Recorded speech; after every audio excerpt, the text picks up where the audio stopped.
काय पुढचं planning आहे? मला वाटतं दुबईहून सतत फोन येत आहेत. मी काल जवळपास 300-350 लोकांशी बोलत होतो, म्हणजे त्या ग्रुपमधून हो. कोणी 25 आहेत, कोणी 30 आहे, कोणी 60 आहेत. तर त्याच्यामध्ये नगरचे, पुण्याचे आहेत मोठा ग्रुप, धुळ्याचे आहेत, जळगावचे 30 जण आहेत, अनेक जण आहेत जे टुरिस्ट म्हणून त्या ठिकाणी गेले, पर्यटक म्हणून गेलेले होते.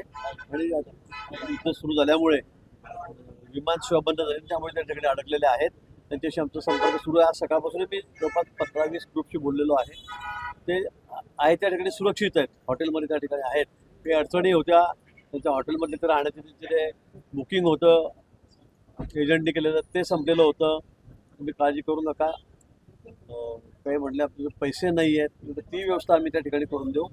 पण आता जशी शांतता होईल, मला वाटतं 1-2-3 दिवसामध्ये विमान सेवा स्पेशल म्हणून त्या ठिकाणी सुरू होईल. सेंट्रल गव्हर्नमेंटकडून त्याच्याकडे संपर्क आहे. त्यांच्या एम्बेसी सुद्धा, त्यांच्याशी सुद्धा आम्ही त्या ठिकाणी बोलतो होतो. मला वाटतं 2-3 दिवसामध्ये जशी परिस्थिती निवळेल त्यावेळेला आपण त्यांना इकडे आणू.